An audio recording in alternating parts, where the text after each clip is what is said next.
Good afternoon. You're listening to 4ZZZ, independent subscriber-supported community radio, coming to you from our Fortitude Valley studios, and this is a total sideways segue ambush by me, Andrew Bartlett. I've just taken over the show out of nowhere to do an interview.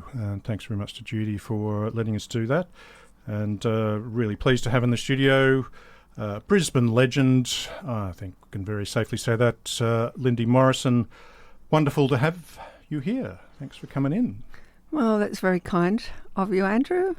Thank you very much for having me. Well, truth has its own kindness, you know, and its harshness. But so, do your listeners know that you're looking like Moses these days? I don't know if my listeners know what I'm looking like at all. Do they know that you look like Abraham? That he's probably going to be throwing tablets down from a hill soon, probably from this hill, St Paul's Terrace.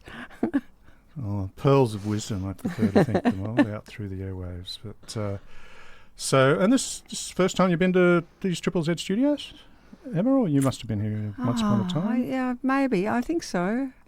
I know you were at a car park gig. You were there with Tracy Thorne. We popped in to see you, and that was lovely. But I don't think I've done an interview here. I'm not sure. I don't think my profile's been high enough to be interviewed here at Triple Z. For Triple Z. No, it's just you're since the 80s. Sydney focused. That's all. Sydney centric. Sure, heaps of people would have fallen over themselves to interview you here. So thank you for the opportunity nonetheless, and whether you have been in here or not, welcome. Thank you. What the hell are you doing in Brisbane? So I've been invited up here to play at a benefit called Return to White Chairs, Volume 3. This benefit is to provide funds to the Growing Nepal Foundation, and the Growing Nepal Foundation sets up sustainable industries in Nepal. This particular one is to pay for the development of solar lights in many of the communities. But before, there's been making sanitary items and other sorts of businesses like that. And I've been to Nepal, and I really, really loved the country. My daughter was working with the Fred Hollows, and Fred Hollows does a lot up there, the Fred Hollows charity. And I went up there to visit her when she was there, and I really, really loved the country. And it is a very, very poor country. So I thought that this was a great charity. And also it was a really interesting lineup. And there were many bands from the 80s, which I'd missed out on seeing because I was on the road with the Go-Betweens. And in particular, Mick Madew, he's with two outfits, Mick Madew and Ursula. And Ursula's a really good old friend of mine. And Mick Madew and the Mesmerisers. The Colours, Tangled Shoelaces, which were little babies when I knew them. So babies. Yeah, they were little babies. And the Skeletones, and the Perfect Strangers, of course. My goodness, I can't believe they're playing. I can't wait to see them. I know them. The Toxic Garden Gnomes. I don't know them, but I'm interested because they've got such an interesting name. Delirium Seeds, and Miss Peter Brown and Violet Black. And the Square Tugs. And now I'm getting to the band I'm playing with, which is Coco Uzi with special guests. And you're the special guest. Well, yes. No, there are other special guests. One of the special guests. Yeah, I'm one of them. Someone called Annie Peterson is a special guest. Annie Peterson was one of the key people involved in the setting up of Women in Voice in Queensland many years ago, and was also the first vocalist of Bat Swing Saloon, which was a five-piece all-female band in the 1980s that only put out literally one single, which did do very well on Triple Z. Was on Triple Z's 25th anniversary CD, Behind the Banana Curtain. It was Harold and Maude. So she was the first singer of that, although she left. They're playing that song. Are they? Yeah. Well, that Coco Uzi's... Well, there's a scoop. It's not Batswing Saloon playing the song, but it's Coco Uzi playing the song. So, one of the members of Coco Uzi, Michelle, you would know. Yeah, so Michelle was in Gravel Rash. Yep, she was in Gravel with, Rash. Was it Lisa? Lisa, thank you. And she was also in, multitude of bands, but she was in Batswing Saloon originally. Right, yeah, and that. And the drummer for Coco Uzi is Alana, and Alana sometimes plays with Kim Salmon, and she has a story of playing with Ronnie Pino. So she's got a good gig. She's had a good gig with Kim Salmon like that. That would be really fun playing with him. Yeah. We had a rehearsal this morning. Now, I'm just telling you all that we're only doing 2 songs. I'm only doing 2 songs with them. They're doing about 8 or 9 songs, and I'm doing 2 songs with them. And we're doing... you're not having 2 drummers at once, isn't no, it? No, we're not doing 2 drummers at once. I'll tell you what, the band is loud. I did have to ask them to turn down in the practice room. I did. Now, should I tell them what songs we're doing? Yes. We're doing O Bondage, Up Yours, X-Ray Specs, and we're doing Karen. Now, I didn't play on the original Karen, but it's Karen, for those who don't know, although most listeners would, but some wouldn't, Karen, the very, very, very early Go-Between single, which also featured on that same CD, actually, the Behind the Banana Curtain CD from the year 2000. It's a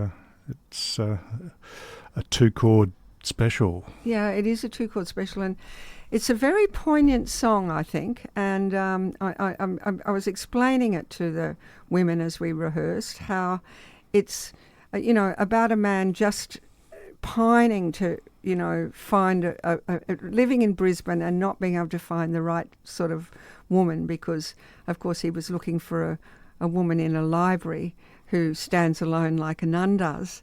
Yeah. And there's some interesting lyrics in it. Like a nun does in a church. And it's such a beautiful song. It's so poignant. And then it rushes into some anger, where he's describing the terrible people that he meets. It's a really, really lovely song, and it's really great for me to be playing it, and really great for me to be able to come here, because it's been such a long, protracted, boring time with COVID and the incredible lockdown in Sydney, for so long, that to get out, even despite the fact that it was quite stressful getting into Queensland, which probably you Queenslanders will all be happy to hear about. Well, it's already spreading all around the place, so I think people should get out this weekend, whether it's this gig or heaps of others around the place. Just who knows where this stuff's going to go. I think we've got to grab the chance while we can. The gig, we should say quickly before we get too carried away into other things, the gig is happening at the Triffid on Sunday from 1:30pm till late, with a wide range of all of those people and all of those mixes, and people like Mick Magew, who's in the Screaming Tribesmen, and his song which he co-wrote with Ron Pino, who was known with Died Pretty, was also in Died Pretty. Ron Pino was involved in The End. It's another one of those early Brisbane bands, and it's one of those events, and White Chairs was a venue back in the day in the city where a lot of punks and others hung out. So it's sort of meant to tap into that whole idea of just that blend, and I guess like what you've said of, all the, not just the special guests, but all the different types of songs are going to be playing. And the Colours play the song Blue Shirt, which anyone that's ever listened to me on Triple Z would know is pretty much my favourite Brisbane band song of all time. And it's the only song of theirs I know. I do actually have a couple of others of theirs on their CD, but I don't know them. I never listened to them. I listened to them once and was like, nah, it's that one song, but that one song is just magic, and it's that really rare chance to hear these, not just these bands, but these songs that haven't been played literally for decades in some cases.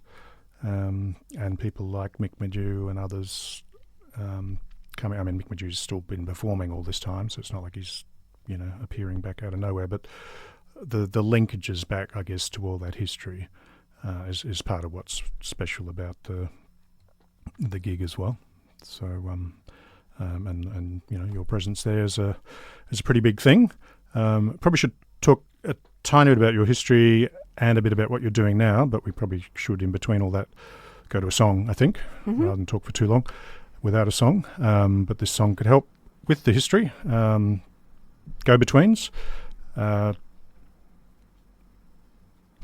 central part of the Go-Betweens right through the 1980s. Brisbane band who ironically spent most of their time not in Brisbane, but that's the way of the world back then, that you couldn't hang out in Brisbane. Apart from that very early single, like Karen and Lee Remick, they're right from the start as the drummer. And you picked this song out of 6 album catalogue. This is the one you picked. Why'd you pick this one? So I picked Part Company, didn't I? No, you changed your mind. Oh, changed your mind to Head Full of Steam, or we can change it back. No. That's right. Well, if I'd gone with Part Company and I changed my mind, Part Company's kind of a bit sad. You do get terribly nostalgic when you come to Brisbane if you don't live here. But Head Full of Steam is like more up, and it's got, I'm pretty sure Head Full of Steam's got Tracy Thorn's backing vocal on it. It does. It has Tracy Thorn's backing vocal on it. Sorry, everybody. It takes me back. It's going back a lot of years here. This is the 1980s. But it really is a really up song, and Robert Forster at his very best, and so I guess it's up, and I think we probably need to push up.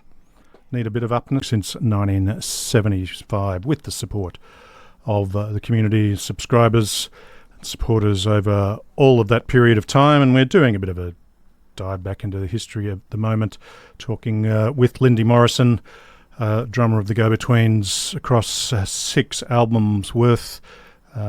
Anytime anyone ever talks about seminal Brisbane bands, etc., Go-Betweens, Saints, I mean, it almost gets boring, to be honest. It's always Go-Betweens and the Saints, but and then they maybe Powderfinger and a few others in later eras, but such a crucial role and such a crucial part of Triple Z's sound through those 80s, and Lindy in town to play just a couple of songs, but part of the Return to White Chairs Brisbane punk and alternative bands reunion happening at the Triffid from Sunday afternoon. Tickets still available for that online.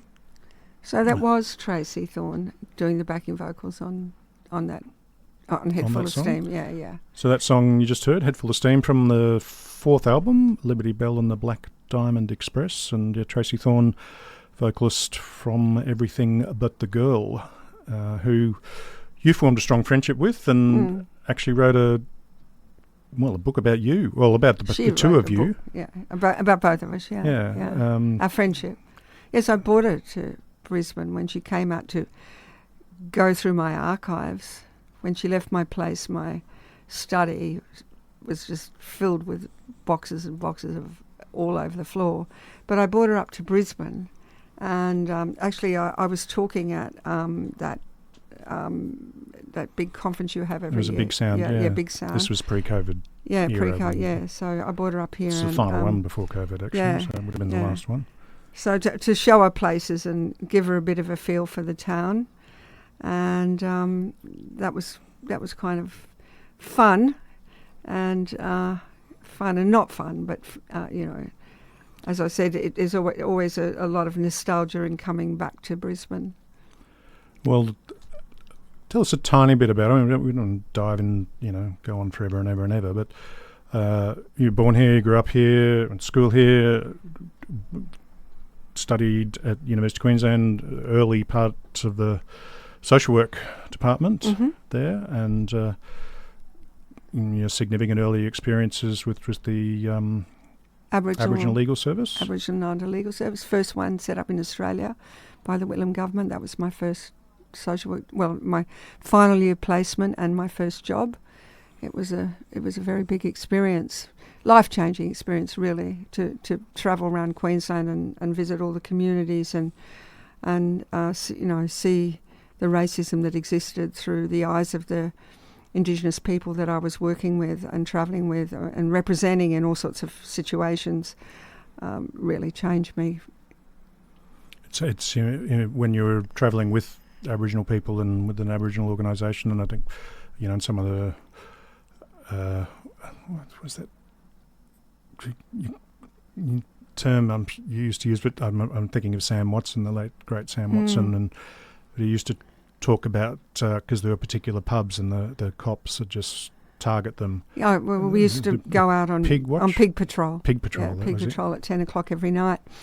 And many Indigenous people, and I would go with them, and we would stop the police from picking up any Indigenous people that were coming out of the hotels. It didn't matter if they were drunk or not; they would be picked up by the cops, and then the next day, so we would take people home in cars and make sure people were protected. Of course, a lot of people just lived all around the areas around Petrie Terrace and down in South Brisbane, which is now the South Bank. Yeah. That was a real shock when in '88 I came back to Australia and I saw all that area had changed so much for Expo. But, progress is progress, as we know. And, all along St Paul's Terrace were pubs that were just Indigenous hotels where Indigenous people would go, and people would live all around the area. So it was really seeing people got safely home.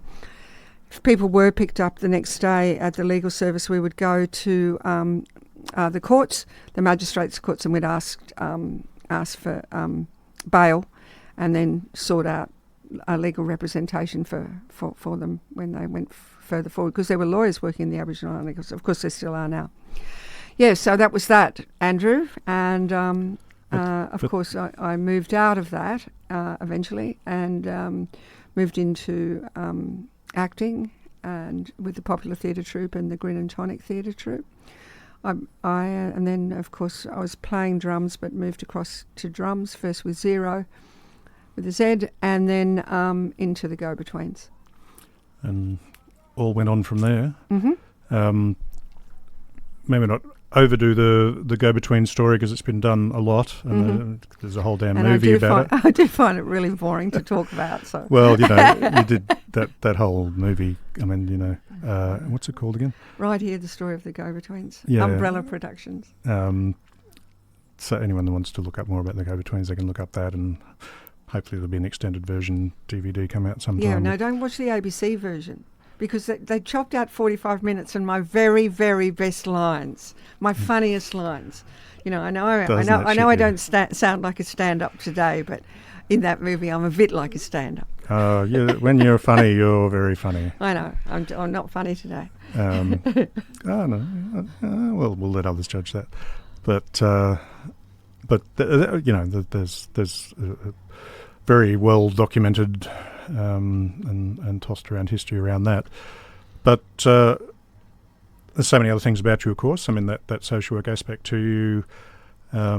You, for many years, until quite recently, been working, or been the key person with Support Act Limited. The music industry charity, which provides grants in the payment of bills. But everything really, I've retired from that now, but I was with them for well over 20 years, right from the start, and I was the only person for 10 years, the only person employed by them.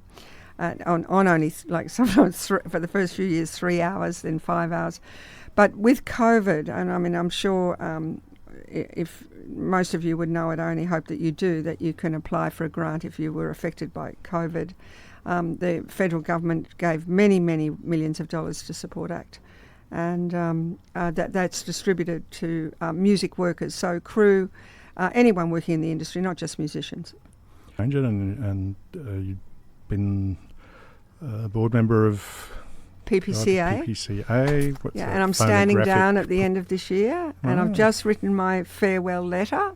So I've been on that board it's elected, everyone, the artist directors elected by recording artists. So PPCA represents the recording, the master, APRA represents the song and distributes the license fees collected for the song. PPCA So that's collects for the songwriters. The songwriters, yeah, and PPCA collects the royalties for the owners of the recording, which are the people who pay for it. So if you put out your own recordings and they get played on radio, then you're going to get a royalty, which is separate to the APRA one. And also they provide ex gratia payments to distributions to performers who play on those albums if they have a contract with the label. Look, I'm not going to go into it, Andrew. I know you're pushing, but I have a real problem with Australian law in relation to performance because it does not comply with WIPO and the other territories in that we don't provide a proper performance copyright, but I'm not going to discuss it now. I'm the only one in Australia who actually understands it. And I'll do a separate interview. And if you'd like to contact me at any stage to discuss it, I'll make myself available to any of you.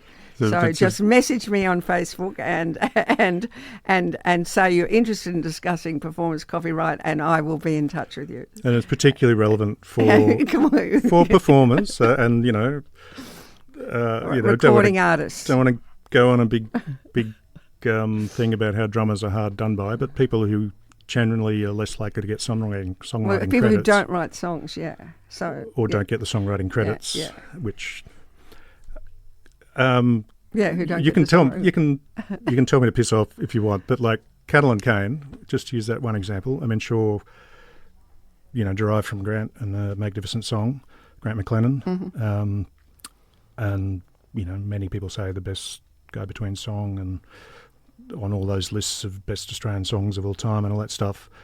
But the drum signature pattern, pivotal, surely. Yeah, it is. So, it's complex and pivotal and extraordinary. Yeah, I to know the that. feel. Yeah. Look, I know to, where you're to get going, no man. credit at all. Yeah, but I guess that's for the band to work out every time. But you'd think you'd get at least a 5% or something, surely.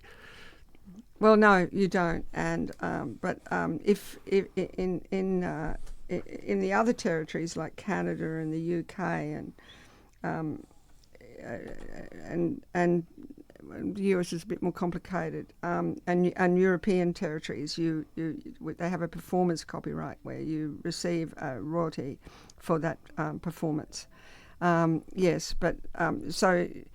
Robert and Grant wrote the songs, obviously, and I'm not asking for a piece of the song. I explored all of that stuff, in law and how that works, and then discovered performance copyright. But we're going to leave it now. Thank you very much, it's not a problem, Andrew, for the example of Cattle and Cane.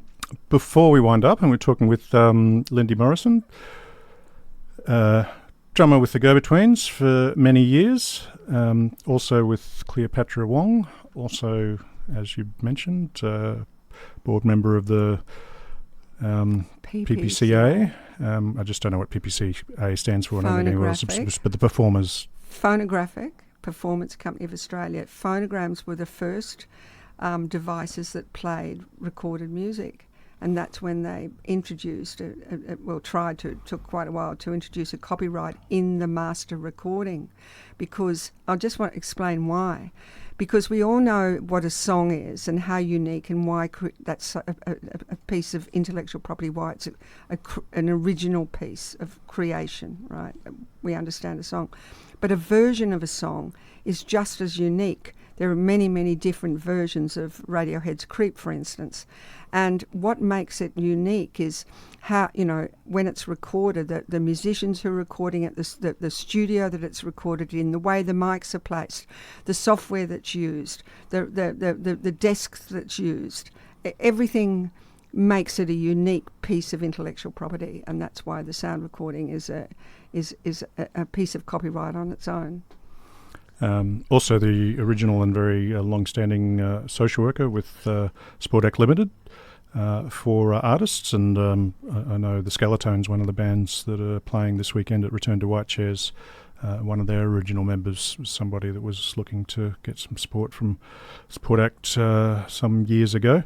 So multitude of things in town to play at the Return to White Chairs gig, Brisbane Punk and Alternative Bands reunion at the Triffid this Sunday afternoon. Before we go and to lead out with the final song, what have you been doing now, or what have you been doing of late? I was working with Alex the astronaut for a couple of years, which was really fantastic. She's a young woman, and I was in the first band she had, but she has now, and I'm really happy to say this, picked up a band of young women, and they're from Brisbane. And so this is her band now. And I know she's got a gig this weekend somewhere. I don't know where. I hope it's not on Sunday night and it's in competition with me, but I'm meeting her, I think, at 5 o'clock somewhere in the valley. I can only hope. And then I'll find out more detail, but it'll be too late for all of you. But for the older listeners, I'm playing with Rob Snarsky, and that's been really great. Now, he was the Black Eyed Susans and Chad's Tree. And that this is a pretty new gig, and we're still working it out. And I'm trying to get other instrument beside me and him, because it's really exposed playing with an acoustic electric songwriter who's like a narrator of stories. He's got the most wonderful song called Conversations with a Brisbane Cab Driver, and it's fantastic, an incredible song. But in that song, he lists suburbs. and you know, like his songs are lists. Yeah. It's very exposing, and I'd really like another instrument in there, and we're in discussion about that. But that's a buzz. So yeah, I get really interesting gigs. Performance artists. I've been working with her on and off now, and they're gigs with lots of drummers and making lots of sounds. So there I am. You did get approached to do some adverts, which I thought was a great thing, for APIA Pensioners Insurance. Australian Pensioners Insurance, yes. So I play in that ad, and that's been... You're playing drums in an ad for insurance. It's cool. How good is that? So, it's showing that older people... Yeah, I'm 70 now, so... it's showing that older people don't have to... have permed grey hair and, settle into a caravan, I guess. Yeah. Not that there's anything wrong with that. I'm not saying there's anything wrong with that. But it's that whole, you're not invisible, you're still able to get out and do stuff. But some people might do that and be perceived as old. But I'm not saying that is old. I'm not saying that. Mm. Yeah. No, they were great. Yeah. As are you. So wonderful for you to take so much time with us here on 4ZZZ. Well, it's so kind of you to... I asked for Andrew. I didn't want to be interviewed by anyone else, because I didn't want to have to go through the whole go-between story, and I didn't want to be asked about Australian women in rock. And I knew Andrew was too intelligent to do that. Oh, was that question? I knew that. No, that's all right. No, we better go. Yeah, thanks. And thank you again to Judy for letting us to have so much of her show. Yeah. But I know she's keen on the Return to White Chairs gig as well. We'll go out with an Alex the Astronaut song, which is a new one. Yep, and it's called Growing Up. It's her new single. Growing Up seems apt. It's a ongoing process. You've listened to 4ZZZ.